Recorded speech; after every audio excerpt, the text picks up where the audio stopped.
Okay. But we don't have our Friday Flex front sheet.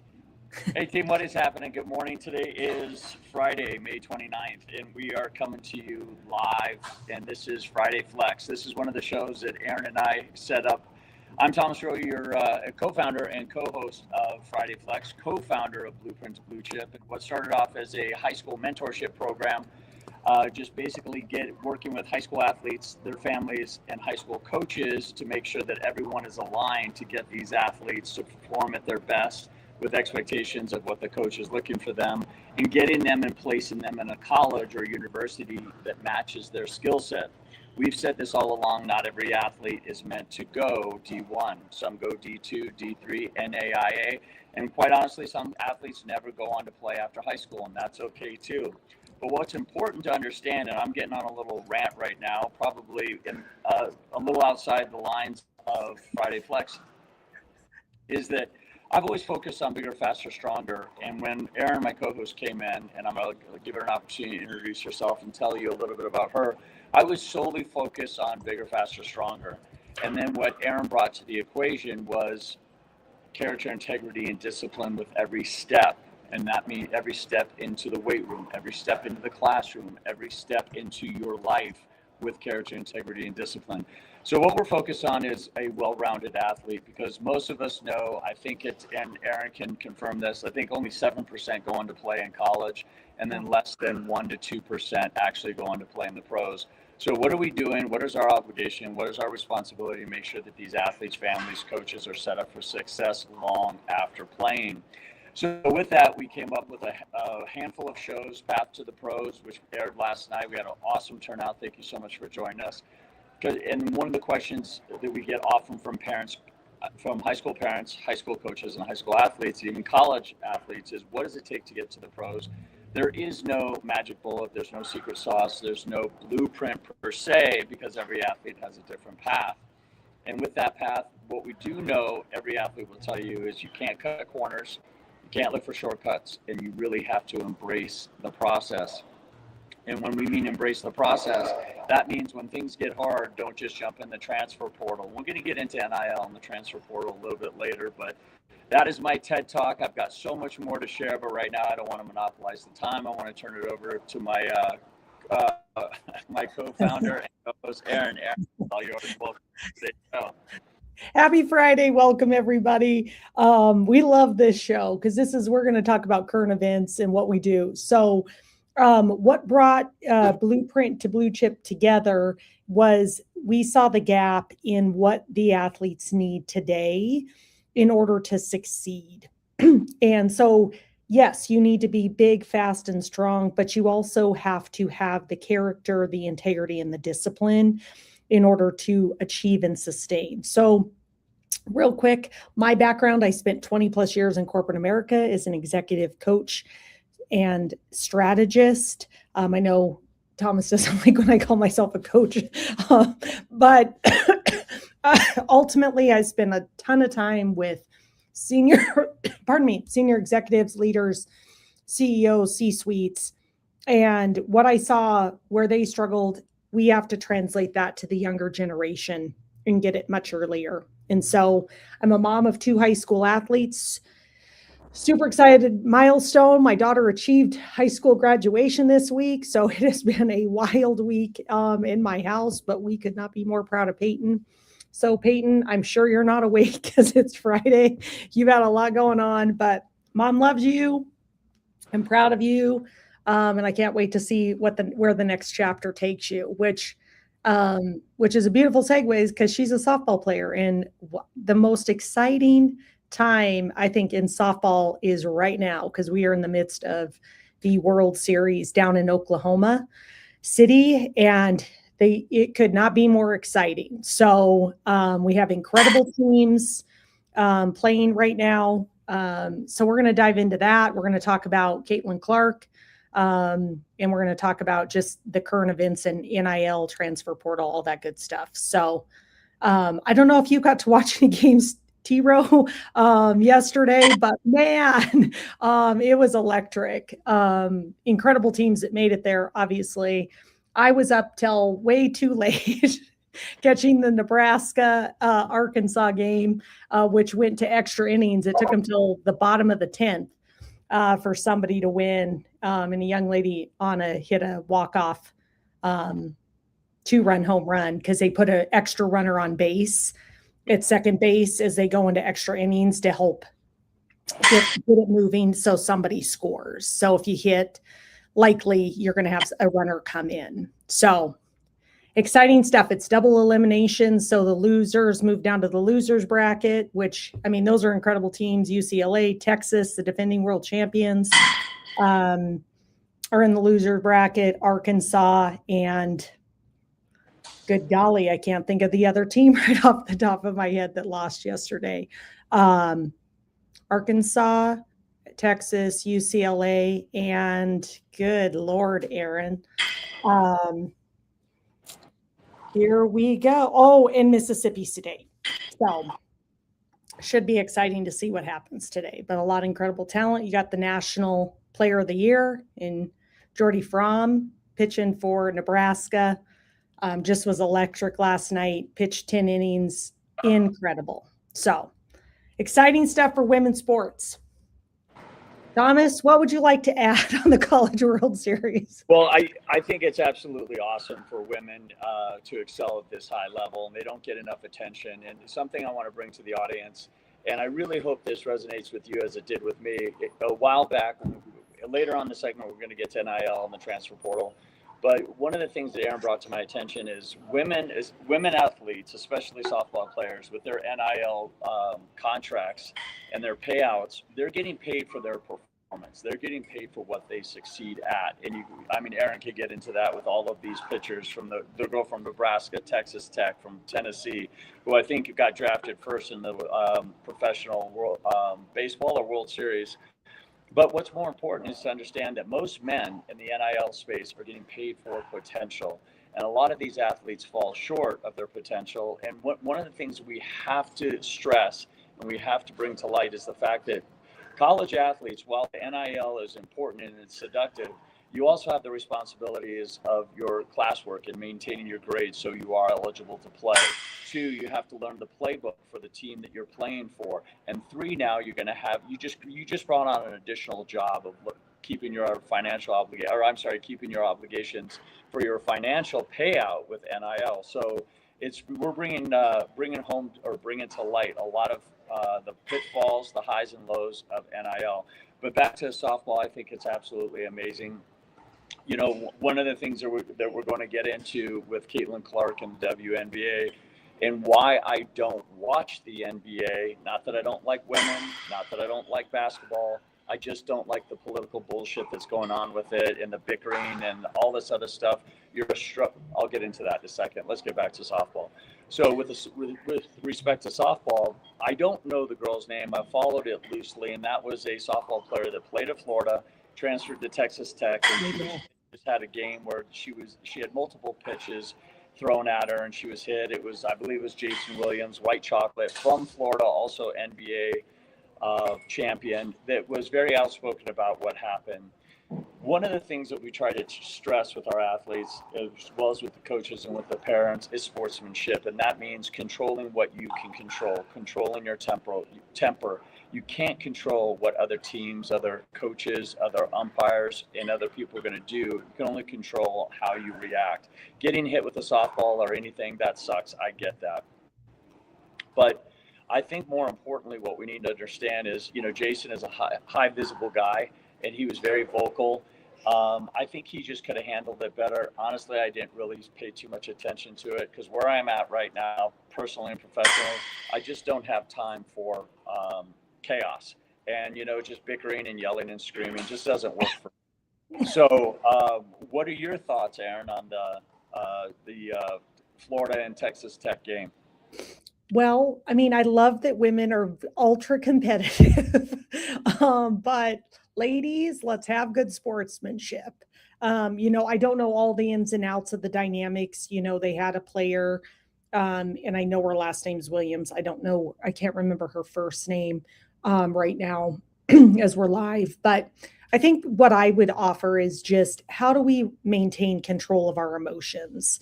and not let the moments get to us. Yes, there's a backstory, but you certainly don't want the reputation of, I think, kind of being dirty players. And I think women are much more, we're going to talk about Caitlin Clark next, are much more, ladies, I apologize if this offends anybody, but a little more catty. Yep. And they can be a little more cutthroat in a not so good way. And so I think we have an opportunity to elevate, I think, have greater conduct, greater sportsmanship, as well as, I mean, the thing that I love about women's sports is these women are starting to really get paid on their potential, not on their, or paid on performance, not potential, unlike I think what we see on the men's side. And we're going to get into that later. But I mean, we have the pitcher out of Texas that got the $1 million deal with Nike this year. She's in the College World Series. We have the first pitcher that got the $1 million at Texas Tech, Najee. She is in the College World Series. So you're seeing the top performers perform at an elite level. And I think they bring their teammates up around them. And so congratulations. It's going to be exciting to watch this weekend, see who comes out on top. But I think it's really good for the women's sport and the women's game. And then as soon as this wraps up, it's into the professional softball season that started last year. And shout out to Megan Grant at UCLA. She just hit her 41st home run of the season, which is now an NCAA record. She already surpassed that, but it hadn't been broken in 31 years. So just incredible stuff we're seeing. Awesome. Well, there's so much more to do with softball as the week progresses. We'll definitely touch on it next week. Let's get into Caitlin Clark, record-breaking achievements. And I don't want to make this bah humbug about women's basketball. I briefly talked about it. I think Caitlin Clark is electric. I think that women's basketball has an opportunity to really shine, and I think that the PR around it is they're just doing a really poor, shitty job. And what I mean by that is you've got a league that is struggling to, and I think they're operating at a loss every year, and the NBA is actually financing this league. And I could be wrong. I don't want to get into that. What I do want to focus on is, Aaron talked about it, is the catty nonsense that's going on. You know, Caitlin Clark is a great face for basketball. And for some reason, we've made this about race, as we always do with political bullshit. It's got to stop. The race baiting stuff has got to stop. One of the last frontiers of meritocracy is athletics. If you can play, you can play. If you're good, you will play. It doesn't matter what color you are, doesn't matter what gender you are, any of that. This has got to, in my opinion, this has got to stop at the WNBA. This is exclusively why I don't watch it, is I don't like, what's going on with Caitlin Clark getting bullied and all this. And I don't want to get into, well, you're just favoring her because she's white and all this bullshit. I'm not having any more of it. I'm really passionate about this because I think women's basketball has an opportunity to really shine and give these young women an opportunity and platform to shine well past high school and college. We're going to see this, in my opinion, where the WNBA is going to really trip and fall is when we start to see the surgence of women's flag football. As long as they keep that sportsmanship in check and they actually celebrate all of the women, not because of their race or but only exclusively on their accomplishments, especially after the 2028 Olympics, you're going to start to see a lot of young women moving away from other sports to pursue flag football. That's my prediction. So WNBA, if you're listening, get your sportsmanship in check. Immediately remove all the racist nonsense. It doesn't have any place in the game. And also embrace Caitlin Clark as a face, just like they did with Jerry West in the NBA. That's my thoughts on it. And then Aaron can get into the Caitlin Clark stats. Go for it. Sure. I mean, the girl is unbelievable. I mean, I love iconic athletes, the Michael Jordans, the Tom Brady's, the Peyton Mannings. I mean, once in a lifetime generational talent, I think is incredible. And that doesn't take away from everybody else's hard work. So you got to leverage that. I will say, I do love to watch her because I think she's electric. I think her ability to score and shoot and pass is unlike anything I've ever seen. She is the fastest to 1,000 points and 500 assists in 59 games. And the second behind her, the incredible Sue Bird, it took her 82 games. So Caitlin's just electric. She missed most of last season. But I will say, I think there is a noticeable shift. I think maybe they took your advice in the offseason, Tiro, and have tampered it down this year. I think it seems there's a subtle shift, and they need to leverage her. She sells out stadiums. She gets them into bigger stadiums. And you got to leverage that opportunity. And you're getting eyes on you. When they come to watch her, they're also watching you. And so Exactly. there's a lot of incredible talent, a lot of incredible rookies. It's fun to watch. I love watching the evolution of women's basketball. I think it's fun. It's incredible. So shout out to Caitlin Clark. What an incredible milestone. She's just going to keep surpassing them, and embrace that. It's good for the rest of your game. And as Thomas shared, you're going to have a lot more competition. So if you don't remove that, people love softball. It's up and coming. There's professional teams now backed by the MLB, and it's going to continue to grow.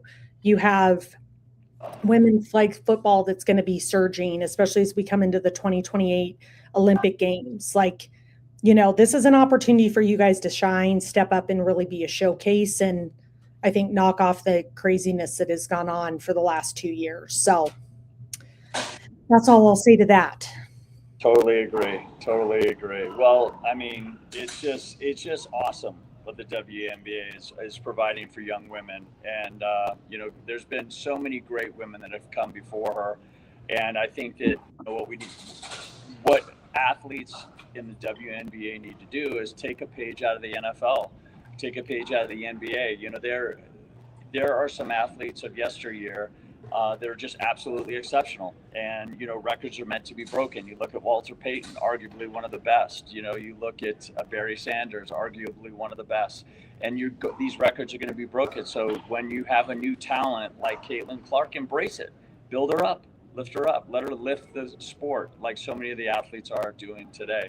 We're always waiting for the next Tom Brady. We're waiting for the next Kobe Bryant, and they're there. They're coming. So when they do arrive, let's embrace them and build them up. All right, let's move on to NIL updates, game-changing deals.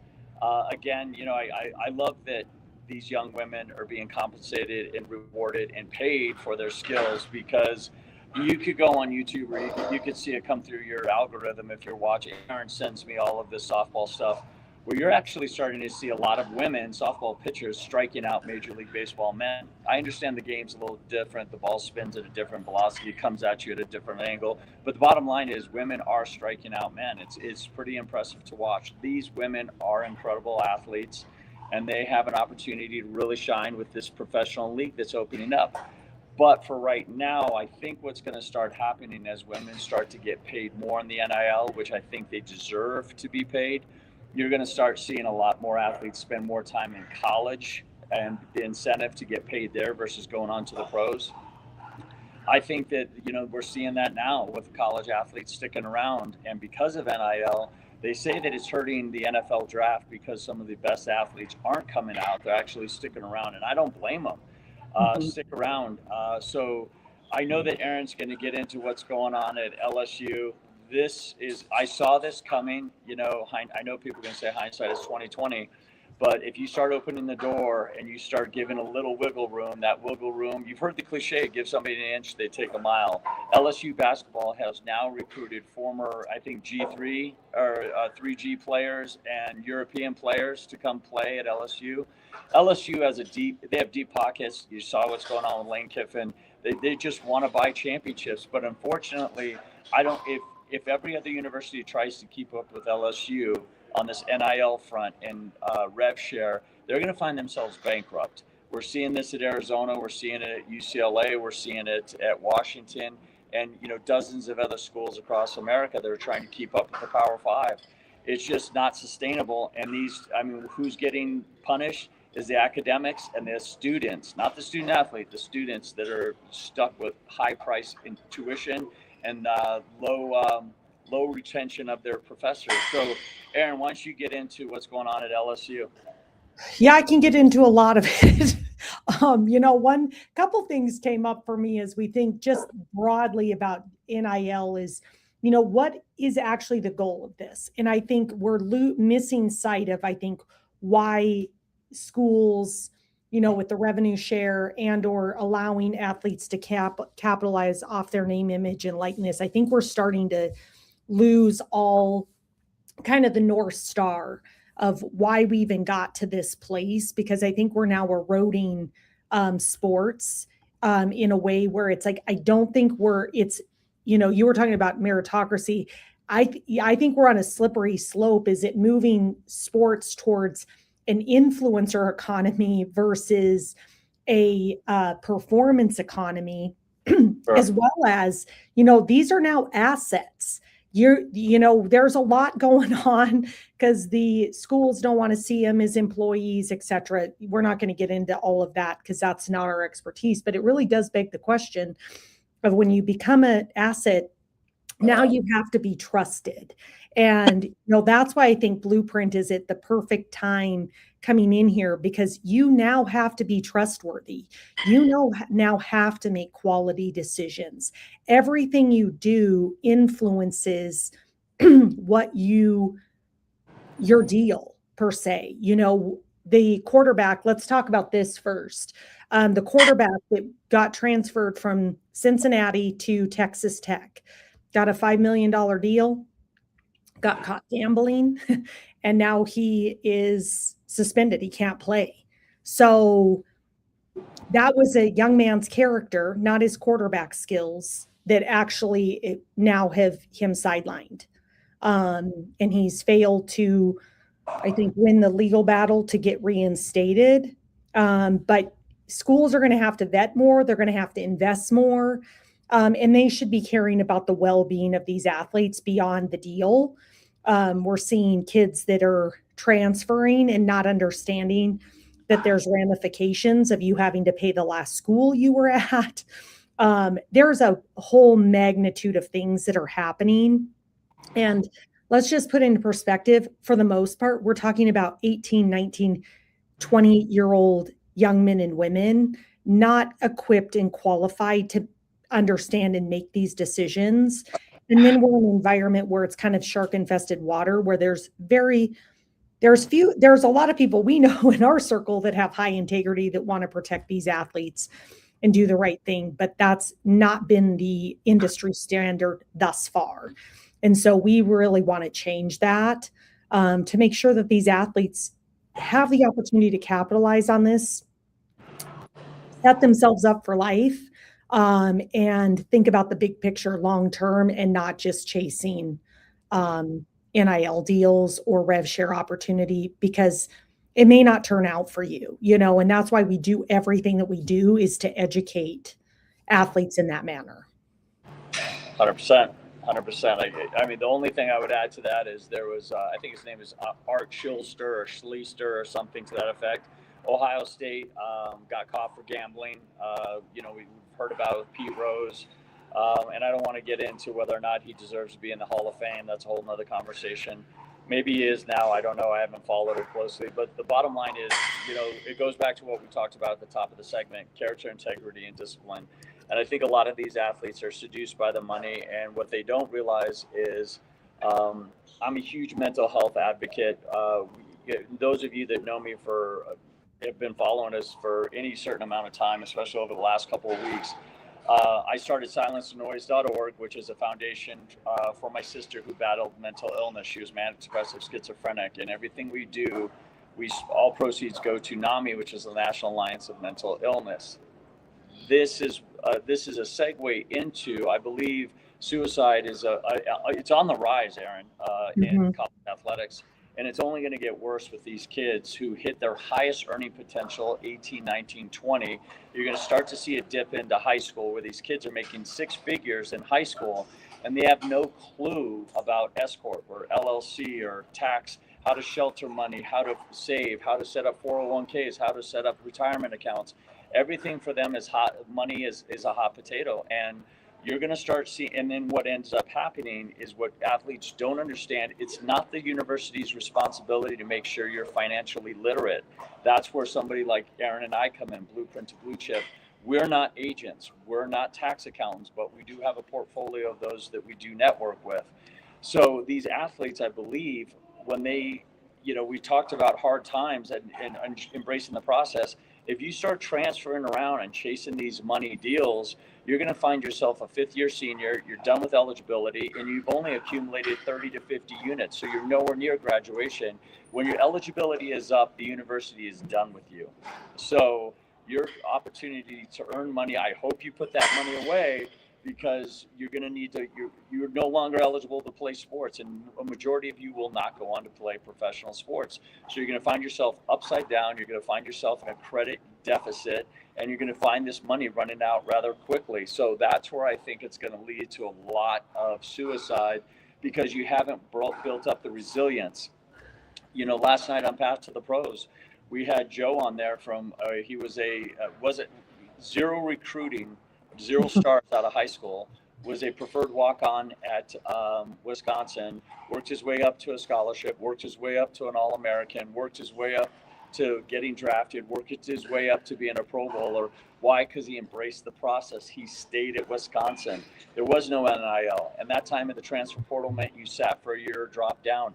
This is where I think that comes into strong effect, where you're going to start to see a lot of these athletes jumping around. The last thing I want to say about this is, when you have roots at a university, pick any university you want, you have access to those boosters and alumni. So if especially if you're an athlete and you were a standout athlete, you could call those boosters and alumni, and that call will get returned. But if you've only spent a semester there, or half of the year, or just 1 year, they have no allegiance to you. They're not interested in talking to you, especially if you have that reputation of jumping ship and chasing the dollar. They want nothing to do with you. So NIL, I think, is important. We've come a long way, and we have a long way to go. So I'm excited to see what happens. And by the time next week hits, we'll touch on it, I think the rules in the landscape will change again. Yeah. I think the one thing is we have to, again, I think I think we're all chasing, not we, I think the universities, people are all chasing championships, etc. But it's like, we're forgetting, all these young men and women they're not pawns in a game. They're human beings. And your job as a coach is to develop them. And I think the ones long-term that are going to succeed are the coaches that continue to focus on that, the growth and development of their athletes, not just chasing the championship. You spoke about LSU's basketball team going out and acquiring, I think they're spending 10 million, maybe plus, to assemble a semi-pro basketball team from international players that have played at a professional level, 23-year-olds coming in against, 17, 18, 19-year-olds. It's just insane. It's like we're losing sight of why we even have athletics to begin with. And so it's going to be interesting to see how we continue. Sadly, we're going to have to continue, I think, have government intervention to help kind of regulate and pull this in. And we'll be speaking to that as the executive order goes into effect this August. I know we had one show on it, so if you go back into our playlist, you'll find it there with Braxton. He broke it down really well, but again, more to come. But I would say we're trying to remember why athletics is around. I think it's one of the greatest tools to develop our youth and to make them into great leaders. And that's why we do what we do at Blueprint to Bluechip, is for that very reason, is to make these young men and women into incredible leaders for life. So we appreciate everybody. Thanks for tuning in. I'll let Thomas close us out. Thanks, team. Thank you, Aaron. Great insight. Team, you always have an opportunity to reach out to us. We're not hard to find. You could reach out to us on social media, Blueprint Bluechip. On our website is blueprintbluechip.com. You could email us if you have any questions, or if you have some topics that you'd like us to address. Send them our way, and we'll always bring it up the following week, because everything in sports is always still current events. even if it's something from yesteryear. So that being said, and if you have any suggestions on guests that we should have on, we'd love to hear that input and insight. That being said, have a fantastic weekend, team. We'll see you next week. Thanks, guys.